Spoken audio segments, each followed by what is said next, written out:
तो सबसे पहला क्वेश्चन है दोस्तों, मानव शरीर में कुल कितनी हड्डियां होती हैं। मोस्ट इम्पॉर्टेंट आपको बताना है, जो मानव शरीर होती है उसमें हड्डियों की संख्या कितनी होती है। तो राइट आंसर हो जाएगा दोस्तों ऑप्शन नंबर ए यानी 206। मानव शरीर में कुल 206 हड्डियां होती है और हाथ और पैर में सबसे ज़्यादा 60 हड्डियां होती हैं। चलिए दोस्तों अगला क्वेश्चन देखते हैं। मानव शरीर में मांसपेशियों की संख्या कितनी होती है। मोस्ट इम्पॉर्टेंट ये भी क्वेश्चन है दोस्तों, आपको बताना है कि मानव शरीर में मांसपेशियां होती हैं उसकी संख्या कितनी होती हैं।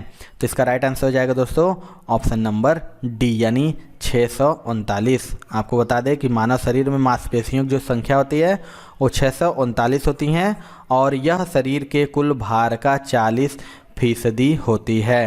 अगला क्वेश्चन देख लेते हैं। शरीर की सर्वाधिक प्रबल अस्थि होती है। बताना है कि जो शरीर की सबसे प्रबल अस्थि है वो कौन सी है। तो इसका राइट आंसर हो जाएगा दोस्तों ऑप्शन नंबर बी यानी जबड़े में। शरीर की जो सर्वाधिक प्रबल अस्थि होती है वो जबड़े में ठुड्डी होती है। अगला क्वेश्चन देखते हैं। विटामिन ए का रासायनिक नाम क्या है। मोस्ट इम्पॉर्टेंट आपको बताना है जो विटामिन ए है उसका रासायनिक नाम क्या है। तो राइट आंसर हो जाएगा ऑप्शन नंबर ए यानी रेटिनॉल। विटामिन ए का जो रासायनिक नाम है वो रेटिनॉल है और इसकी कमी से रतौंधी नामक रोग हो जाता है और यह दूध, पालक, अंडे इत्यादि में अधिक मात्रा में पाया जाता है। अगला क्वेश्चन देखते हैं दोस्तों। गुर्दों के संरचनात्मक एवं कार्यात्मक यूनिट है। बताना इनमें से जो गुर्दों की संरचनात्मक और कार्यात्मक यूनिट कौन सा है। तो इसका राइट आंसर हो जाएगा दोस्तों ऑप्शन नंबर बी यानी नेफ्रॉन। बता दें कि गुर्दे की जो संरचनात्मक एवं कार्यात्मक यूनिट होती है और नेफ्रॉन होते हैं और नेफ्रॉन रुधिर के रासायनिक संगठन का वास्तविक नियंत्रण करते हैं। दोस्तों आपके अपकमिंग एग्जामिनेशन के लिए जीके एंड साइंस के बहुत ही इंपॉर्टेंट ई बुक्स मैं आपके लिए लेके आ रहा हूं दोस्तों। इसमें जीके के टॉपिक वाइज, जी हां दोस्तों, आप पूरा topic wise GK and strategy cover कर सकते हैं।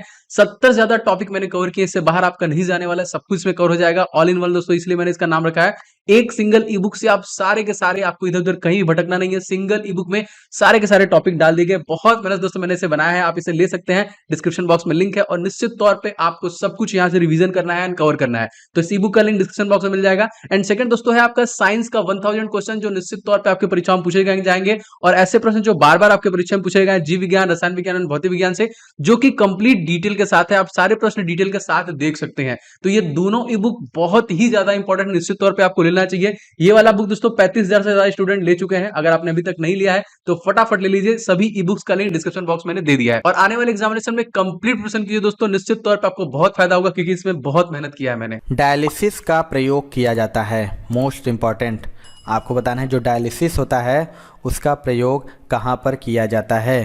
तो राइट आंसर हो जाएगा ऑप्शन नंबर डी यानी गुर्दे का कार्य करने के लिए। आपको बता दें कि कृत्रिम तरीके के द्वारा रक्त से हानिकारक पदार्थों को छानकर अलग करना ही डायलिसिस की क्रिया कहलाती है। अगला क्वेश्चन देख लेते हैं। निर्जलीकरण के दौरान शरीर में से कौन सा पदार्थ का सामान्यतया क्षय होता है। आपको बताना है जो निर्जलीकरण होता है उसके दौरान शरीर में से कौन सा पदार्थ का क्षय होता है। तो राइट आंसर हो जाएगा ऑप्शन नंबर बी यानी सोडियम क्लोराइड। निर्जलीकरण यानी डिहाइड्रेशन के दौरान शरीर से सोडियम क्लोराइड का सामान्यतया क्षय जल के साथ होता है। अगला क्वेश्चन देखते हैं। मानव शरीर में किडनी किस प्रणाली का भाग है। मोस्ट इम्पॉर्टेंट है ये क्वेश्चन। आपको बताना है जो मानव शरीर में किडनी है वो किस प्रणाली का भाग है। तो राइट आंसर हो जाएगा ऑप्शन नंबर ए यानी मूत्र संबंधी यानी यूरिन। आपको बता दें वृक्क या किडनी उत्सर्जन तंत्र का महत्वपूर्ण अंग है और वृक्क जो कि मूत्र का फिल्ट्रेशन करता है तथा रक्त में पीएच का नियंत्रण करता है। अगला क्वेश्चन देखते हैं दोस्तों। मानव शरीर के रक्त में से अशुद्धियों को छानकर अलग करता है। मोस्ट इम्पॉर्टेंट ये भी क्वेश्चन है। आपको बताना है मानव शरीर में रक्त में से अशुद्धियों को छानकर कौन अलग करता है। तो इसका राइट आंसर हो जाएगा ऑप्शन नंबर सी यानी गुर्दा, किडनी, जो कि मानव शरीर के रक्त में से अशुद्धियों को छानकर अलग करता है। और यह कौन करता है तो किडनी में स्थित ग्लोमेरुलस फिल्ट्रेट द्वारा होता है। अगला क्वेश्चन देखते हैं दोस्तों। दोस्तों यदि आप एसएससी की कंप्लीट प्रिपरेशन करना चाहते हैं दोस्तों, अनअकैडमी के टॉप बैचेज आ चुके हैं टॉप एजुकेटर के साथ, जिससे आप कंप्लीट प्रिपरेशन कर सकते हैं। अपकमिंग सीएचएसएल की दोस्तों एक बैच स्टार्ट हो चुकी है 4 मई से। इस बैच के थ्रू आप सीजीएल एंड सीएचएसएल अपकमिंग 2022-23 की कंप्लीट प्रिपरेशन कर सकते हैं। इसी तरह दोस्तों बहुत सारे बैच लाइक सफलता बैच सीजीएल सीएचएसएल के लिए है, आपके लिए ऑल एग्जाम जो ऑल बैच जनरल स्टडीज के लिए देखिए एसएससी एग्जामिनेशन के लिए 4 मई से स्टार्ट हुई है।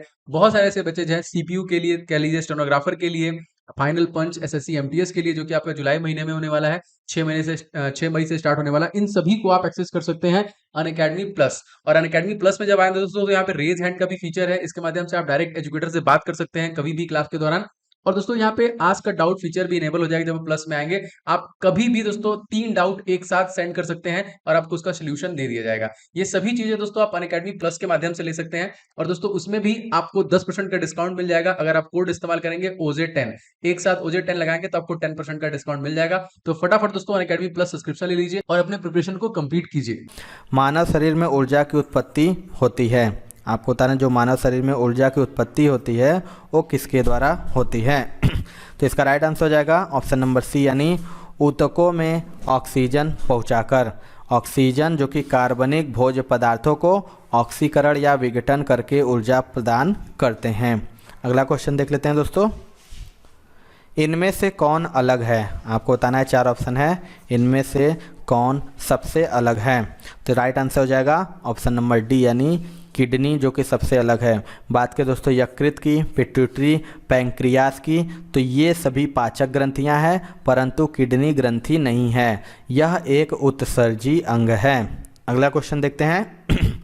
मानव शरीर में कौन सा पदार्थ ऊर्जा का मुख्य स्रोत होता है? मोस्ट इम्पॉर्टेंट है, बताना है कि कौन सा पदार्थ है जो ऊर्जा का मुख्य स्रोत होता है। तो इसका राइट आंसर हो जाएगा ऑप्शन नंबर डी, यानी कार्बोहाइड्रेट। बता दें कि कार्बोहाइड्रेट मानव शरीर में ऊर्जा का मुख्य स्रोत होता है और शरीर में सर्वप्रथम कार्बोहाइड्रेट ही ऊर्जा प्रदान करता है। अगला क्वेश्चन देख लेते हैं। पाचित खाना किसके द्वारा अवशोषित किया जाता है? आपको बताना है कि जो पाचित खाना होता है वो किसके द्वारा अवशोषित किया जाता है। तो इसका राइट आंसर हो जाएगा ऑप्शन नंबर सी, यानी क्षुद्रांत के द्वारा। बता दें कि जो छोटी आंत में पचे हुए भोजन के अवशोषण की मुख्य क्रिया होती है और इसी आंत से भोजन अवशोषित होकर रुधिर तथा लसिका में पहुंच जाता है। अगला क्वेश्चन देख लेते हैं दोस्तों।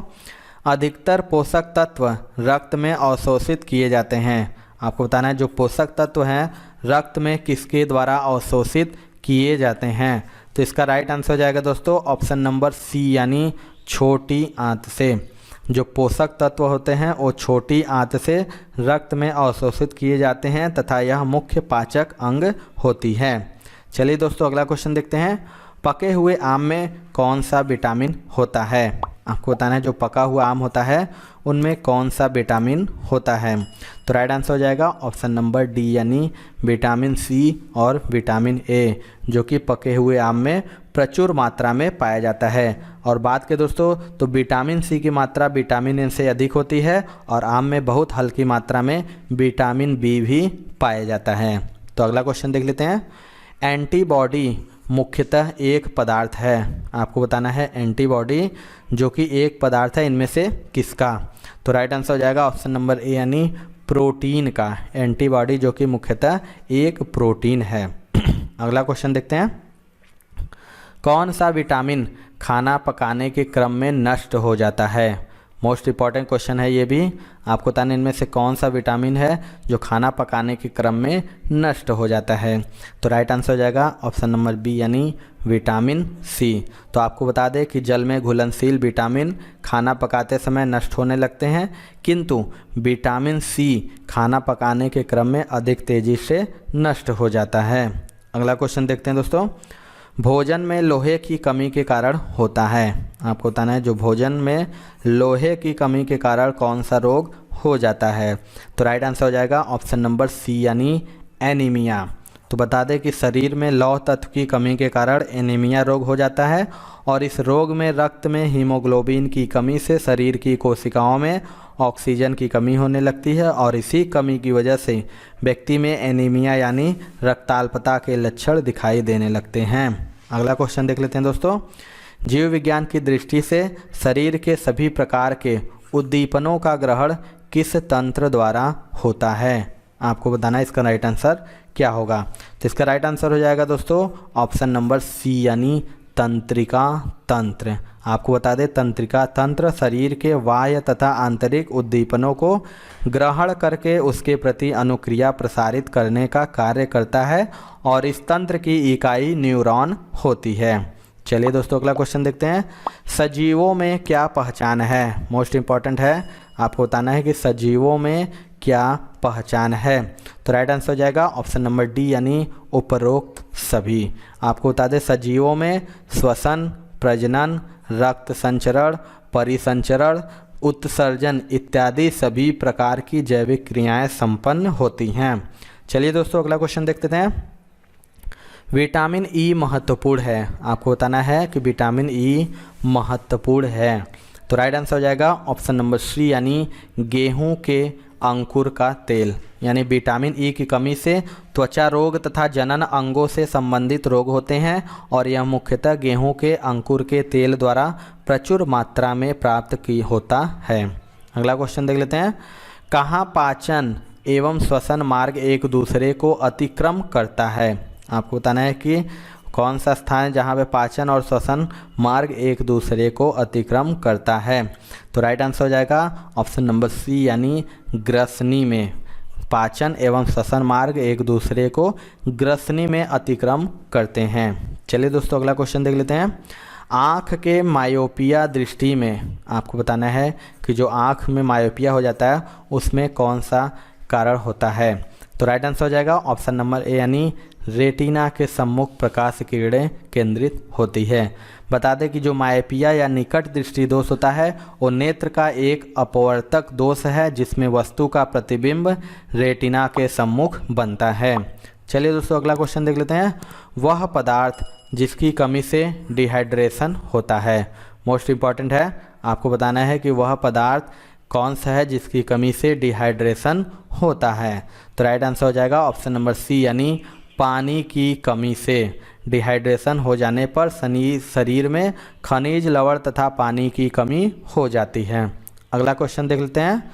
पुरुषों के बंध्याकरण शल्य क्रिया को कहते हैं। मोस्ट इम्पॉर्टेंट है, बताना है कि जो पुरुषों के बंध्याकरण शल्य क्रिया होती है उसे क्या कहते हैं।